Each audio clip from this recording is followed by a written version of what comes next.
Commedia is a style of theatre that originated in Italy in the 16th century. It became hugely popular and spread throughout Europe. Commedia is important to know about as a performer because it is the roots of all comedy that we have today. That's it! We've got it! The breath! Whether it's cartoons, sitcoms, silent comedies, the things that are timelessly funny are generally based in the origins of Commedia dell'Arte. Now, Commedia is all about the characters. Should you lose, then I will take you as my bride. Right at the centre of it, there's a set of stock characters who appear in pretty much all scenarios that ever were performed. How's that Columbina of yours? That's what I want to know. An actor would play one character for their whole career, so they'd know really well how that character behaved, moved, thought, and so no matter what situation you put them in, they'll always know how that character will behave. Now, Commedia is known as an improvised style of theatre. It's not entirely improvised, but there are certainly elements that are.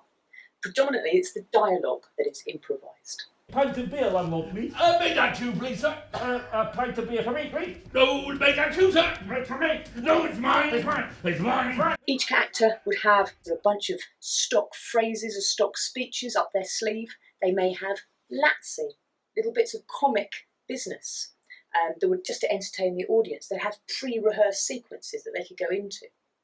But the dialogue generally is improvised. I want to introduce you to a few of these characters today. So, the Zanni is one of the characters. They're coming after me. I didn't do it. I don't know. This is a mask of a typical Zanni. There are many, many different types. There's hundreds and hundreds of different names for Zanni. But Zanni is a collective term meaning servants, the servant working class, so the low-ranking characters. So this is another Zanni, slightly shorter nose, more dopey eyes, slightly bigger eyes. The Zanni have a particular way of walking, particular way of moving. Each character does, in fact. Every character has a set of postures and moves that can help the actor to get into the character. I get myself into the body. Yeah. Now the body, the centre is low down on the centre. The bottom sticks out a bit. The back arches. The head is looking around. Oh, the arms, there's a slight tension across the shoulders that makes the arms move around. You're ready and alert. There's an energy inside. Oh. So, you want to sneak up on something? We go.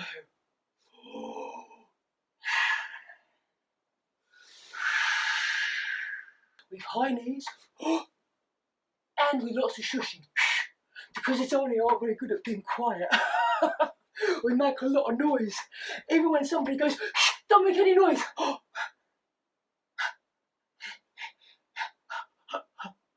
Can't help myself. Keep making noise. So, the energy in the Zanni, bubble of energy right in the middle, that's always waiting to burst out. If you're trying to be still, it's always going to come out somewhere. It might just come out in a little hand. But the fact is that if you're still and you hold your breath, the audience are also holding their breath. And they're watching you meticulously. So if something just starts to move slightly, all the attention of the audience goes directly to that thing that's moving. It might move somewhere else. You can try that, just moving the things around, isolating different parts. So we isolate the leg, we hold the leg, and then it goes somewhere else. We hold the hand, and it goes somewhere else. We hold the bum, it goes somewhere else. Ah. So the energy passes through the body. So that's a great exercise in being able to get this energy moving. The Zanni energy is out, all the time. Big energy outwards. There are many different types of Zanni, as I mentioned. There's lots of different names of them. One very famous one is Arlecchino. This is one mask for Arlecchino. Different mask makers have made different variations. There are many variations on Arlecchino. Arlecchino has all the same kind of movement, this low centre of gravity, moving from foot to foot. A little skip to the side. What was it? What did you say? What? Who went? What? Zanni? Iggy? No. Other characters. There are many. Most of them are masked, but there are some who are unmasked. The lovers are unmasked characters, the romantic leads.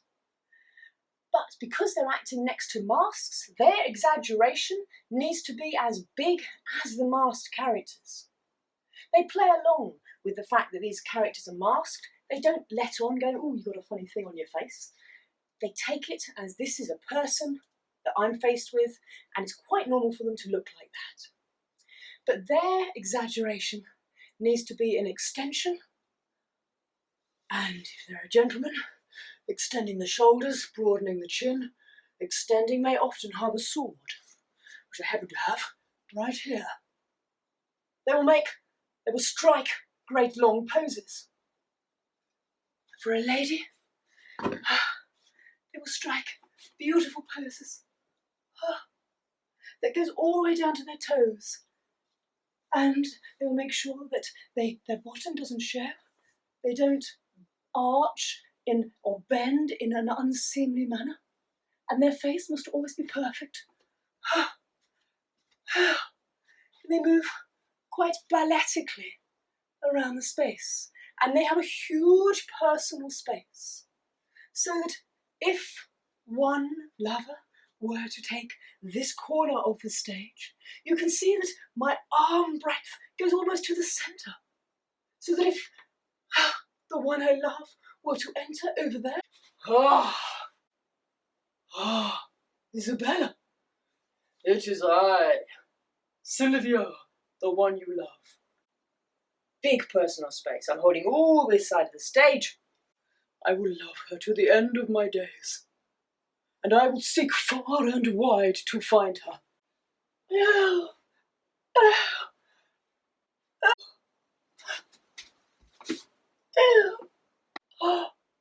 The origins of melodrama. The melodramatic lovers. The other unmasked characters who you may see are the female servants, the female Zanni. So Columbina. And like the Zanni, she has all the same moves, but it's all more in the hips. And the hands, the little gestures. Now she was unmasked as a servant because when ladies came onto the stage, it was the first time that women had been seen on the stage, and that in itself was quite a spectacle. She's the love interest of Arlecchino, and possibly the love interest of Capitano, and possibly the love interest of Pantalone, and even the Doctor. It is I, Capitano.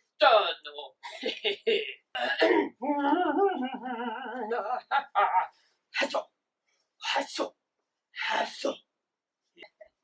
I am endlessly brave. Yes. The Doctor and Pantalone.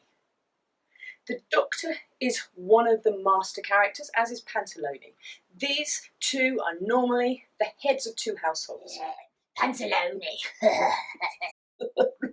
The Doctor. So Pantalone, he is a miserable old man. He is the archetypal miser. But Pantalone is not very popular. I am respected, or it was once. But not many people like me. I tell you why? Because I collect their money. I make deals, I take their taxes, it makes me rich. The Doctor. Large belly.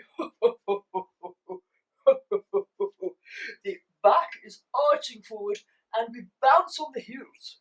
I don't know if you can see that, but the heels are together and we sway the knees forward, meaning that, whoa, you are always slightly on your toes and almost off balance. Keeping the heels together, though, makes you slightly appear like you are out of control, thus adding to the comedy of the Doctor. The Doctor likes to talk a lot. He likes to pontificate and proliferate and buffoon on. Yes, a hand on his belly, another hand gesticulating and constantly talking and hard to get off the stage. Legalities can be somewhat confusious. One must go to the Latin equivalent and look at the ipso factums of the peduncular. When one takes this specificula on the orifice, one will realise that there is nothing so spectacular as the reason